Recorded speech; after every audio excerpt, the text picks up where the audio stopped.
जनता की आवाज़ कष्ट निवारण मंच के चौपाल कार्यक्रम में आज हम चर्चा करेंगे इलेक्ट्रॉनिक वोटिंग मशीन के ऊपर। परिचर्चा में भाग लेने के लिए हमारे बीच में हैं श्री नरदेव सिंह मलिक, जो पीजीआई रोहतक में कार्यरत हैं, और पूर्व सरपंच ग्राम पंचायत पौड़ी श्री ईश्वर सिंह जी। सबसे पहले आप दोनों का हमारे कार्यक्रम में स्वागत है। धन्यवाद। परिचर्चा शुरू करें उससे पहले मैं मलिक साहब पहला सवाल आपसे करना चाहूँगा। इलेक्ट्रॉनिक वोटिंग मशीन आज हमारे लोकतंत्र की और इलेक्शन प्रणाली की सबसे अहम कड़ी है, और इस पे हर इलेक्शन में किसी न किसी रूप में चर्चा जरूर होती रहती है। कभी विपक्ष कर देता, कभी सत्ता पक्ष कर देता है। तो मेरा जो पहला सवाल है वो ये है कि वास्तव में ईवीएम है क्या? क्योंकि आपका कई बार इलेक्शन कराने का अनुभव हो रहा है, आपने इसकी ट्रेनिंग को भी देखा है, और आप चुनाव की पूरी प्रक्रिया से गुजरे हैं। तो ये ईवीएम होता है क्या? मतलब ईवीएम क्या है? ईवीएम एक इलेक्ट्रॉनिक डिवाइस है जो इलेक्शन को आसान बना देती है। इसमें 3 पार्ट होते हैं बेसिकली। एक होता है बैलेट यूनिट, वीवी उसको बोलते हैं। एक होता है वीवीपैट, जिसमें प्रिंट होके आता है सिंबल। और एक होती है कंट्रोल यूनिट। कंट्रोल यूनिट जो है इसमें मेन पार्ट है, वो पूरे डाटा को कंट्रोल करती है, उसको सेव करती है। तो सबसे पहले क्या होता है, बैलेट यूनिट का काम होता है। बैलेट यूनिट के ऊपर 16 उसके ऊपर सिंबल होते हैं। एक नोटा का होता है, 15 कैंडिडेट के होते हैं, और सिंबल के आगे बटन होता है। अब बैलेट यूनिट को जोड़ते हैं वीवीपैट से, और वीवीपैट को जोड़ते हैं कंट्रोल यूनिट से। तो सबसे पहले जो इलेक्शन की प्रक्रिया होती है, उसको सारे कनेक्शन करके हम मॉक पोल करवाते हैं जी। मॉक पोल के लिए सबसे पहले हम बुलाते हैं जो एजेंट होते हैं उनको, अलग अलग पार्टियों के जो एजेंट होते हैं उनको बुलाते हैं, उनको बिठा के और मॉक पोल शुरू कराते हैं। मॉक पोल शुरू करवाने से सबसे पहले हम उनके सामने जो कंट्रोल यूनिट होती है उसको ऑन करते हैं। अब जैसे ही कंट्रोल यूनिट को ऑन करते हैं तो वो बताती है उस यूनिट का, कंट्रोल यूनिट का मशीन है उसका नंबर क्या है, उस टाइम और डेट बताती है, उसमें कितने कैंडिडेट हैं ये बताती है, और उसमें वोट है या नहीं है ये बताती है, और एक एक कैंडिडेट का वो डाटा बताती है उसमें कि ये अब 0 है। जो मॉक पोल की स्टार्टिंग होती है तो सब डाटा 0 होता है। यानी आप इस पूरी प्रक्रिया को जब स्टार्ट करते हैं तो ट्रेनिंग पार्ट कहें हम इसका, या शुरू करने से पहले एक रिहर्सल कहें, तो उसमें आप इस पूरे सिस्टम को, तीनों सिस्टम, चारों सिस्टम जो आपने बताए, इनको आप अटैच करके पहले एक मॉक टेस्टिंग करते हैं उसकी। हाँ, मॉक टेस्टिंग करते हैं। वो करते हैं उसकी प्रेजेंस में जो पार्टियों के एजेंट होते हैं। वो ये दिखाने के लिए होता है कि भाई ये जो मशीनें हैं ये सही काम कर रही हैं, इसमें कोई हेराफेरी या गड़बड़ी नहीं है। मॉक पोल का उद्देश्य यही होता है कि जो एजेंट हैं, पार्टी के जो एजेंट हैं, वो इससे संतुष्ट हो जाए, जो इलेक्शन चल रहा है वो बिल्कुल सही तरीके से होगा। तो उसके लिए हम उसको मशीन चेक करवाते हैं, और उसके सामने कम से कम 50 वोट डलवाते हैं। अलग अलग जो पार्टी कैंडिडेट होते हैं उनकी वोट डलवाते हैं, किसी का 1, किसी का 2, किसी का 3, किसी का 4, तो कम से कम 50 वोट उसके अंदर एक बार में डलवाते हैं। 50 वोट डलवाने के बाद फिर क्या करते हैं, उस मशीन को, कंट्रोल यूनिट को हमें क्लोज कर देते हैं। क्लोज करने के बाद क्या होता है कि फिर उसके बाद और वोट उसमें नहीं डलते। जब वो क्लोज हो जाती है तो उसके बाद उसमें एक रिजल्ट का बटन होता है। हम रिजल्ट के बटन को ऑन करते हैं। जैसे ही रिजल्ट का बटन ऑन होता है तो उसके अंदर जो भी हमने वोट डाली थी, जिस जिस कैंडिडेट की वोट डाली है, उसमें सबसे पहले टोटल वोट चेक करते हैं कितने आए हैं। फिर किस कैंडिडेट के कितने वोट डालने हैं वो हम उस पर कागज़ पे नोट करते हैं, और सारे नोट करके उसके बाद वीवीपैट से पर्चियाँ निकालते हैं। जैसे ही वोट पड़ती है तो वीवीपैट में भी एक पर्ची साथ पड़ती है उसका सिंबल के साथ, जो कैंडिडेट का सिंबल होता है। तो जितनी वोट उसमें पड़ी हैं टोटल वोट उसके साथ मिलान करते हैं कितने इसमें पर्ची आई हैं टोटल वीवीपैट में जी। और उसके बाद हर कैंडिडेट की वोट काउंट करते हैं। हर कैंडिडेट की वोट काउंट करने के बाद उसका जो वीवीपैट की पर्चियाँ थी उसके साथ उसका मिलान करते हैं जी। किसी की 4 वोट है तो ये 4 पर्चियाँ हैं, किसी की 3 वोट है ये 3 पर्चियाँ हैं, किसी की 2 वोट है तो ये 2 पर्चियाँ हैं। तो सबके साथ उसका मिलान करते हैं और उनको दिखाते हैं एजेंट को। जब वो सारे चीज़ें प्रोसीजर कंप्लीट हो जाता है तो वो संतुष्ट हो जाता है भाई तो एक बार देख लो अच्छे तरीके से कोई इसमें गड़बड़ तो नहीं है। तो कहते हैं नहीं जी ठीक है सब कुछ ठीक है। तो उसके बाद हम अगला फंक्शन करते हैं उसको फिर क्लियर कर देते हैं। उस जो कंट्रोल यूनिट है उसको बिल्कुल जितने वोट थे उसको डिलीट कर देते हैं सारे। डिलीट कर देते हैं उसको दोबारा। क्लियर कर देते हैं। सीआरसी बोलते हैं सिस्टम को। जी। पहले क्लोज फिर रिजल्ट उसके बाद क्लियर। क्लियर सीआरसी सिस्टम है ये। प्रोसेस का पूरे का नाम सीआरसी है। हाँ सीआरसी बोलते हैं जी। तो उसको क्लियर करके उसके ऊपर एक कवर होता है मशीन के ऊपर उसको सील्ड कर देते हैं उन्हीं के सामने। जी। उसके बाद फिर दोबारा फिर चेक करवाते हैं मशीन को ऑफ करके फिर ऑन करते हैं। जब मशीन दोबारा ऑन करके ऑफ करके ऑन होती है तो उसमें फिर वो दिखाती है कि मशीन का नंबर क्या है, उसमें कितने कैंडिडेट हैं जो उसमें फीड कर रखे हैं और टोटल वोट कितनी है। जैसे फिर 0 दिखाएगी टोटल वोट। हर कैंडिडेट की अलग अलग दिखाती है। कैंडिडेट का पहला जो कैंडिडेट है उसका सिंबल है उसकी वोट दिखाती है 0। तो जितने भी कैंडिडेट हैं सबको 0-0 दिखाती है। जी। तो 0-0 दिखाने के बाद फिर वो हम दिखते हैं भाई इसमें देख लो अब इसमें सब कुछ 0 है तो अब हम इसको वोटिंग के लिए उससे परमिशन लेते हैं। भाई हम वोट कहो तो वोट शुरू करवा दें या कोई और तुम्हारा कोई क्वेश्चन सुनो तो पूछ लो। जी। तो जब वो सेटिस्फाई हो जाते हैं जी ठीक है जी इलेक्शन करवा दो तो हम इलेक्शन करवाना शुरू कर देते हैं। यानी डॉक्टर साहब आपने जो बताया इससे पूरी प्रणाली से हमें जो समझ आया वो ये समझ आया कि आप पहले तो उस इंस्ट्रूमेंट को प्रॉपरली अटैच करते हैं। हाँ। अटैच करके जो आपने चेक पॉइंट ऑफ व्यू से जितने लोगों को बैठा रखा है चाहे वो पार्टी के एजेंट्स बना करके बैठाए हैं या पार्टी एजेंट्स हैं वो, और फिर उनकी जितनी जितनी वोट हैं वो डलवाते हो उतना ही फिर जो वीवीपैट निकलते हैं पर्चियाँ निकलती हैं और टोटल जो पोलिंग है उसके साथ मैच करते हैं। मिलान करवाते हैं उसका। मिलान करवाते हैं आप लोग और मिलान करवाने के बाद फिर उसका जब आप बाद में चेक करते हैं तो क्रॉस चेक भी करते हैं। हाँ क्रॉस चेक करवाते हैं उसका। तो कभी ऐसा आपने पाया है कि जब क्रॉस चेक किया हो या स्टार्टिंग में आपने जब ये करवाया तो माने कि वोट अगर आपने 50 डलवाई हों तो 50 की जगह 48 निकली हों या 52 निकली हों, कम ज़्यादा निकली हों? नहीं ऐसा कभी होता ही नहीं, ना कभी हुआ ऐसा। आज तक ऐसा नहीं हुआ कभी भी वोट में डिफरेंस आ गया हो। ना कभी ऐसा हुआ कि किसी की 2 वोट डलवाई तो उसकी 4 निकलाई हो। जैसे एक बराती है कि भाई किसी कैंडिडेट की कुछ मशीन फिक्स कर देते हैं, फलाने कैंडिडेट की 4 वोट डाली थी उसको तो 2 ही मिली, 2 किसी और को चली गई, पार्टी को चली गई।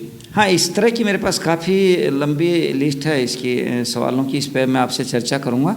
एक बार बीच में प्रधान जी को ले लेते हैं। आप से ईश्वर जी मेरा जो सवाल है वो ये है कि ईवीएम को लेकर के भारत के अंदर विपक्ष की इस समय पिछले कई वर्षों से जो है जब भी कोई इलेक्शन होता है तो बड़ी शिकायत रहती है। आप विपक्ष को किस नज़रिए से देखते हैं? शिकायत के पॉइंट ऑफ व्यू से मैं बात करूं तो विपक्ष कहता है कि ईवीएम में गड़बड़ हो गया इसलिए सरकार बना ली सरकार ने, तो आप क्या कहेंगे इसमें?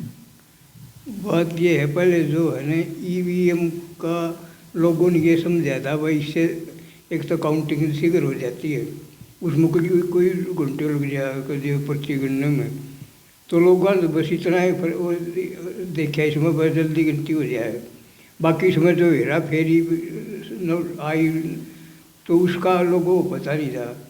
ये सामने आया भाई इतने वोट उसमें पिप्पी बदल दी वो हो गया वोट, तो ये उस टाइम लोगों को पता ही नहीं था। इसलिए झगड़ा इस बात का ही हुआ भाई ईवीएम है ये बदली जा सके है, चोरी हो सके है, इसमें काउंटिंग गलत हो सके है, तो ये झगड़ा ये सामने आ गया। तो लोग इसको कैसे मानेंगे ईवीएम को, कौन सही बताओ?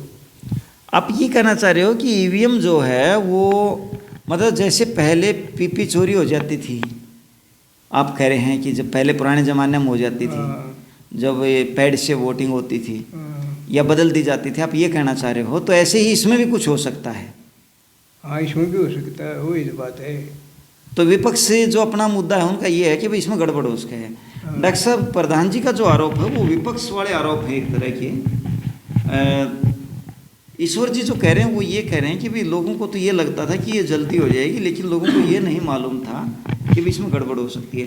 तो क्या वास्तव में जो आपने ये प्रक्रिया समझाई है इसमें तो कहीं नज़र नहीं आ रहा है, लेकिन क्या इसमें गड़बड़ हो सकती है? नहीं, इसमें गड़बड़ का कोई चांस नहीं है। अच्छा, फिर ये कुछ पार्टियां इलेक्शन कमीशन गई, फिर सुप्रीम कोर्ट तक गई। तो पहले जो इलेक्शन करवाते थे वो उसमें दो ही चीज़ें होती थी, एक बैलेट यूनिट होती थी और एक कंट्रोल यूनिट होती थी, वीवीपैट नहीं होता था जी। वीवीपैट जब ये भ्रांति फैली है उसके बाद वीवीपैट संतुष्टि के लिए आया, वोटर की संतुष्टि के लिए। जब वोटर वोट डालता है तो उसमें से एक प्रिंट आउट निकलता है, वीवीपैट में दिखता है, वो 7 सेकंड रहता है वो। तो जैसे जो सिंबल पे वोट डालता है वो सिंबल उसमें पर्ची पे निकल के आता है और वो दिखता है 7 सेकंड तक। वो वोटर की संतुष्टि के लिए है कि भाई जो मैंने वोट डाला था क्या मेरा वोट सही गया नहीं गया। तो हर वोट पे एक प्रिंट आउट निकलता है और वो बैलेट उसमें वीवीपैट के अंदर डलता है।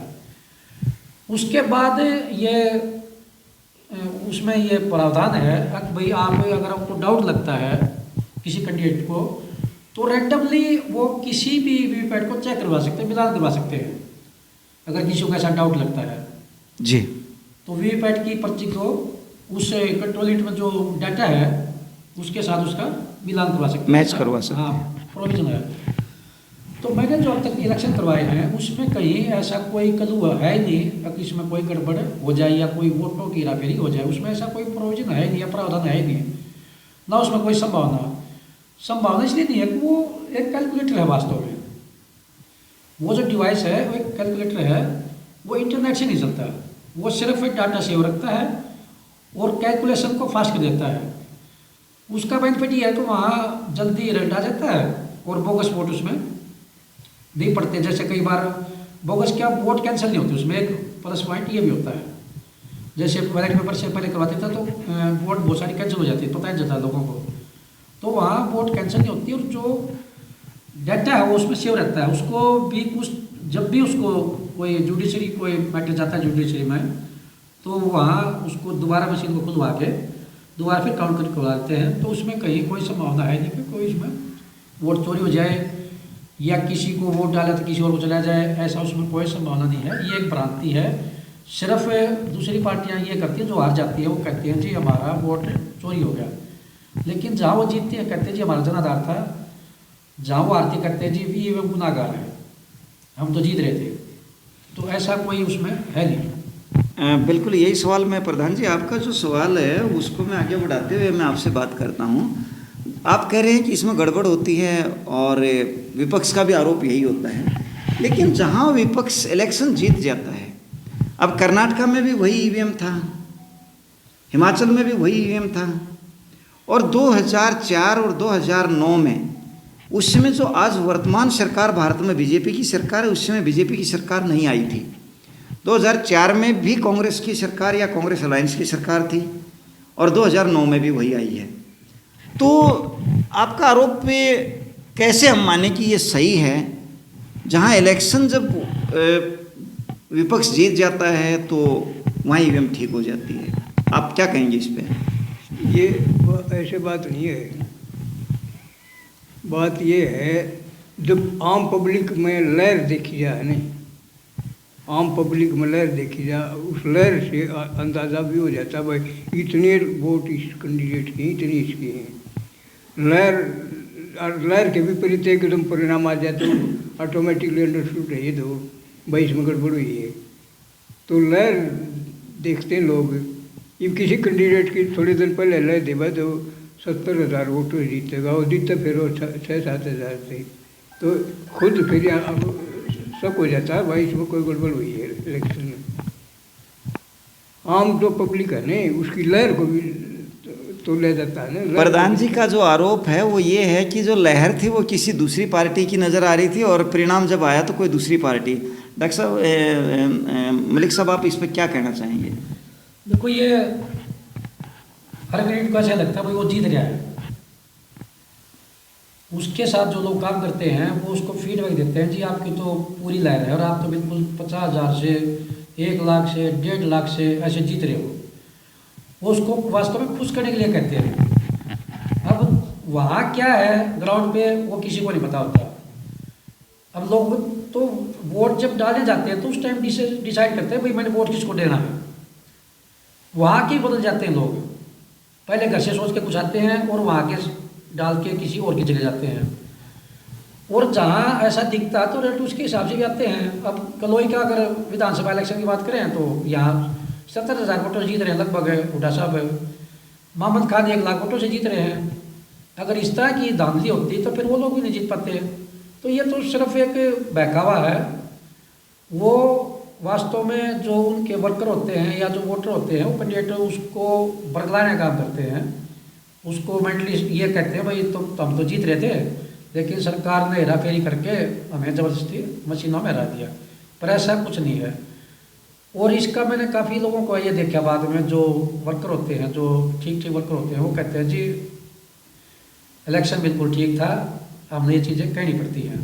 तो ऐसे भी बातें कुछ वर्कर जो सही होते हैं वो बताते भी आगे। तो ऐसा इसमें हेरा फेरी वाली कोई गुंजाइश होती ही नहीं। एक अंतिम सवाल मैं दोनों से करना चाहूँगा। ईवीएम की जब ये पीछे ये विपक्ष का भी एक मुद्दा था, अखिलेश यादव और कई पार्टियां कह रही थी कि जो है जैसे पहले पैड से इलेक्शन होते थे ऐसे ही करवाया जाए, तो ईवीएम का फ़ायदा क्या है? सीधा सीधा जो ईवीएम का जो कॉन्सेप्ट आया ये वास्तव में कांग्रेस ही लेके आई थी इसको। जब क्षेत्रीय पार्टियां मजबूत हुई तो बहुत ज़्यादा बूथ कैप्चरिंग शुरू हो गई थी, पूरे के पूरे बैलेट बॉक्स लूट लिए जाया करते। तो वो उससे बचने के लिए कई कॉन्सेप्ट लेके आए भाई एक ऐसा तरीका हो ताकि बूथ कैप्चरिंग ना हो। दूसरा पेपर की बचत होती है इससे। तीसरा टाइम की बड़ी बचत होती है इससे। रिजल्ट आ जाता है 1 दिन में। अभी अमेरिका का रिजल्ट आया राष्ट्रपति का तो उसमें कई दिन लग गए थे। तो वहाँ एक ट्रंप ने कहा था कि भाई भारत इतना बड़ा देश है और उसने 1 दिन में रिजल्ट घोषित कर दिया अपना लोकसभा का, तो हम नहीं कर पा रहे। तो एक तो रिजल्ट फास्ट आता है इससे। दूसरी बात इसमें गुंजाइश नहीं होती हेरा फेरी की। बैलेट में तो कई बार ऐसे केस हुए हैं कि किसी और को जितवा दिया, बाद में मामला कोर्ट में चला गया तो बाद में कोई और जीत गया, ऐसे कुछ केस हुए हैं। लेकिन इसमें यह संभावना है नहीं। इसमें तो अगर कोई बिल्कुल नज़दीकी मामला होता है तो उसके बाद रिकाउंटिंग करवा देते हैं वहीं पर बैठे बैठे। और ऐसा बहुत बार होता है कि जो बिल्कुल क्लोज फाइट होती है, जहाँ मामला 1000-2000 भटक जाता है, तो वहाँ रिजल्ट आता है रात को आता है, उसको 3-4 बार रिकाउंटिंग करवाते हैं। और जब वो संतुष्ट हो जाते हैं कि जी ठीक है तो उसके बाद रिजल्ट डिक्लेयर करते हैं। तो इसमें गड़बड़ होने का कोई चांस नहीं है और टाइम बचता है। और ख़ास बात यह है कि इसमें वोट कैंसिल नहीं होते। बैलेट पेपर में बहुत सारे वोट कैंसिल होते थे, उसमें भी एक लड़ाई थी। वो कहता था जी ये मोर हमारी तरफ लग रही है, वो कहता जी मोर हमारी तरफ लग रही है। तो एक लड़ाई वहाँ ये थी वोट हमारी है, वो कहता हमारी है। कई बार बीच में जैसे वोट कोई स्टैम्प लग जाती है तो वहाँ डाउट होता भाई ये अब इसको मानना किसकी, तो उसको क्या करते कैंसिल कर देते हैं। तो वहाँ झगड़ा होता था। यहाँ कैंसिल वाला कोई फंडा है ही नहीं। वोट जो पड़ गई वो बिल्कुल ठीक पड़ी है। तो एक ही बेनिफिट इसका ये भी है, टाइम बचता है, कैंसिल वोट नहीं होती, पेपर वर्क नहीं होता इतना ज़्यादा। तो इसके हिसाब से ये बिल्कुल अच्छा सिस्टम है और बार बार ये चीज़ें यूज हो जाती हैं। ऐसा भी नहीं है कि ये सिंगल यूज है। तो ये मशीनें सालों तक चलती रहती हैं। हर इलेक्शन में 5 साल 10 साल 20 साल से 50 साल चीज़ें चल जाती हैं। इनका कोई मेंटेनेंस का भी कोई बड़ा लंबा चौड़ा काम नहीं है। तो खर्चा भी कम आता है सरकार का। यानी इनके जो है ईवीएम से इलेक्शन कराने का ये जो सारे आपने लाभ बताए हैं और इस तरह का इसके अंदर किसी भी तरह का कोई धांधली का कोई प्रावधान नहीं है। इसमें कोई धांधली नहीं होती। प्रधान जी, आपकी जो राय है वो डॉक्टर साहब की सारी सवालों के जवाब डॉक्टर साहब ने दिए हैं। तो आप कोई और सवाल करना चाहेंगे तो डॉक्टर साहब अभी हैं। मैं तो ये सवाल करूँगा तो आमने सामने बात हो रही है तो बीच की भी नहीं। तो हमारा तो ये है बस इसमें हम जब कैंडिडेट का वो देखते हैं, सर्वे पब्लिक का देखते, सर्वे अखबारों का देखते, अखबार वाले कहते हैं या और जो एजेंसियाँ हैं वो सर्वे देती हैं, उस सर्वे की रिपोर्ट कर तो ये बात होती है। लोग तो कुछ भी कही जाओ लोगों। लेकिन अगर प्रधान जी हम उस सर्वे पर आएंगे तो फिर अब सर्वे में तो 2000 जो इसका 24 का चुनाव था, 2025 का जो चुनाव था लोकसभा का जो चुनाव था 2024 का, तो 400 पार था।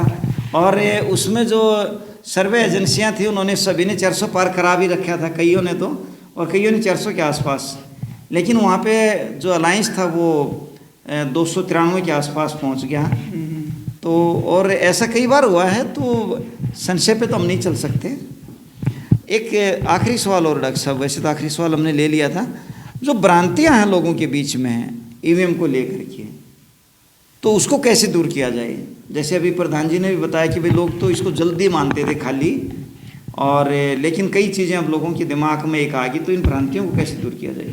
देखो ये चीज़ें चलती रहेंगी, ये पार्टियां डालती हैं दिमाग में, उनको संतुष्ट करने के लिए अब भाई हमें हारे नहीं है, हमें हरा गया है, ताकि जो उनके जो वर्कर हैं उनका मोरल डाउन ना हो, या उनके जो वोटर हैं उनका मोरल डाउन ना हो। पता पार्टियों को भी हमारे वास्तव में, लेकिन जब वो ये कहते हैं जी नहीं हम तो जीत रहे थे, हमें तो जबरदस्ती हरा दिया है, तो ये सिर्फ एक मोरल बनाने के लिए वर्कर का, उसके लिए झूठा सिस्टम चलाते हैं। और ये सबको पता होता है कि भाई ये रिजल्ट में कोई हेरा फेरी नहीं है, सिर्फ मेंटली सेटिस्फाइंग के लिए सिस्टम चलता है। तो अब धीरे धीरे लोगों को, आम आदमी को समझ में आ गया कि भाई ये हेरा फेरी नहीं होती। लोग क्वेश्चन भी खुद भी करने लग जाते हैं, भाई 10 जगह जीत जाते हो, 2 जगह हार जाते हो तो कह देते हो जी वोट चोरी होगी। अगर वोट चोरी हो तो फिर हर जगह हो जाए, फिर तो जीत नहीं सकते कहीं भी। तो ये सब झूठ है, और ये धीरे धीरे लोगों को समझ में आ गया। और मेरा तो ये है भाई पार्टियों को भी ये चीज़ छोड़ देनी चाहिए, भाई ये वोट चोरी होती है या कुछ गड़बड़ होती है, तो वो अपना ग्राउंड पे काम करें और इन चीज़ों से परहेज करें। धन्यवाद। आप श्री नरदेव सिंह मलिक जी और श्री ईश्वर सिंह जी हमारे कार्यक्रम में आए, और आपने हमारे दर्शकों को इतनी अच्छी जानकारी दी, और ईवीएम को लेकर के जो अक्सर सवाल लोगों के जहन में आते हैं, जो चर्चा में रहते हैं, उन सब को आपने बड़े विस्तार से समझाया। इसके लिए आप दोनों का बहुत बहुत धन्यवाद।